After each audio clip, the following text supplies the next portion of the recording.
Un livre choc qui a pour titre Le Sénat, enquête sur les super privilégiés de la République aux éditions du Rocher. Le livre sort la semaine prochaine. Ivan Stefanovic, bonjour. Bonjour. Merci d'être avec nous. Élection sénatoriale le 21 septembre. Ivan Stefanovic, combien de fonctionnaires travaillent au Sénat? 1260. Hein. Oui. Et ils gagnent entre 2300 et 20 000 euros par mois mensuel. Ils ont la semaine de 32 heures. Ils ont presque 4 mois de vacances. Entre 2300 et 20 000 euros par mois. 20 000 euros, j'imagine, c'est le questeur ou non? Voilà. Non, hein? non, c'est pas le questeur, c'est le secrétaire général du Sénat ou le secrétaire général de la question. Ce sont les nounous des sénateurs. Oui, d'accord. Les nounous, ce sont eux qui organisent l'administration du Sénat, c'est cela? Voilà, c'est ça. Hein, c'est comme un questeur à l'Assemblée nationale, quoi, un peu. Tout à fait. Hein, tout bien. à fait. Alors, de 2300 à 20 000 euros par mois, femmes de ménage, jardiniers et chauffeurs compris. Voilà, avec prime de nuit. Avec prime de nuit. Systématique. Systématique. Ah bon, Oui. bon. Même quand on travaille pas, les jardiniers ont la prime de nuit. Alors, même quand on ne travaille pas, les jardiniers ont la prime de nuit. Oui, la prime de nuit est une institution au Sénat est une institution systématique. Vous la touchez systématiquement, quelle que soit votre fonction. Voilà. Bon. Pour les fonctionnaires. Pour les fonctionnaires. 32 heures par semaine. Oui. On n'en est pas à 35 heures, là. Hein. 32 heures. C'est dépassé. C'est-à-dire que travailler plus pour gagner plus, ça ne vaut pas pour le Sénat, quoi. Ah non, ça, les slogans sur lesquels a été élu M. Sarkozy, c'est-à-dire les valeurs de travail et de justice sociale pour les retraites, ça c'est inconnu au Sénat. Oui, près de 4 mois de vacances pour tous. Oui, c'est ça. Les sénateurs gagnent, vous révélez tout ça dans votre livre, hein, 11 540 euros net par mois. Oui, d'indemnité, oui, dont la moitié est fiscalisable puisque c'est considéré comme des frais. Mais en plus, ils ont des tas de choses. Ils ont ils ont la RATP, la Air France, la SNCF, c'est gratuit. Hein. Ouais. Et puis ils ont curieusement une prime de 1 000 euros par mois de prime informatique, ce qui fait qu'à la fin de leur mandat, ils peuvent ouvrir facilement un magasin d'informatique. Parce qu'à 1 000 euros par mois pour une prime informatique, c'est... Oui, ils peuvent s'acheter un ordinateur par mois, quoi. À peu près. Ouais.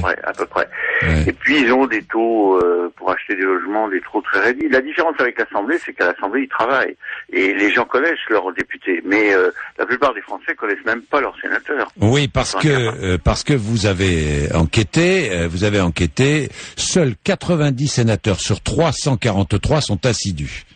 Oui. 120 ne sont là qu'à temps partiel et les autres ne mettent quasiment jamais les pieds au Sénat. Oui, mais ça se répartit entre gauche et droite. Parfait. Ouais. Or, normalement, la loi et le règlement du Sénat disent que si on est à 103-4 fois, on doit supprimer les indemnités. Ouais. Comme aux États-Unis, on fait ça en Angleterre, en Allemagne. Or, chez nous, la loi, ni la droite ni la gauche ne demande l'application de cette loi. Il y en a un, par exemple, qui ne met pratiquement jamais les pieds au Sénat, c'est Jean-Noël Guérini, le président du Conseil général des Bouches-du-Rhône. C'est un des spécialistes de l'absentéisme. Oui, d'ailleurs, Jean-Claude Gaudin dit qui lui est là toutes les semaines, dit que si Jean-Noël Guérini démissionnait du Sénat, on s'en apercevrait pas. Oui, bon. Je vois aussi dans votre livre que la Cour des comptes n'a pas droit de regard sur le Sénat. Non, c'est au nom de la séparation des pouvoirs entre l'exécutif et le législatif. Le président de l'Assemblée nationale a accepté récemment que la Cour des comptes vienne mettre son nez, mais au Sénat il n'en est pas question puisqu'on a 3 questeurs, 2 de droite, 1 de gauche, les grands argentiers du Sénat, et ils distribuent ce que nous contribuables nous payons, c'est-à-dire 300 millions d'euros par an pour le Sénat, c'est fait dans l'opacité la plus totale. Ouais. Voilà. Les retraites. C'est légal, tout ça est légal. Et tout ça est légal. Les retraites, un mandat de 6 ans de sénateur donne droit à une pension de 1869 euros. Hein. C'est monsieur Delanoë qui a été sénateur 6 ans et il a tenu sa promesse quand il est arrivé maire de Paris en 2001. Il a dit il démissionne, mais il oublie de dire qu'à l'âge de 60 ans, c'est-à-dire si je calcule bien en 2012, il aura 1869 euros par mois de retraite. Quand on compare avec le salarié moyen du privé français qui lui a cotisé non pas 6 ans, mais 40 ans, oui. Et qui aura 1500 euros par mois. De retraite moyenne, ouais. Et il faut dire que la moitié des sénateurs sont fonctionnaires. Ouais. Donc ils touchent en plus des retraites de fonctionnaires. Des retraites de fonctionnaires. C'est pas mal. Mais je conseille aux auditrices qui nous écoutent d'épouser un sénateur. Aussi parce que c'est le plus fort taux de reversion.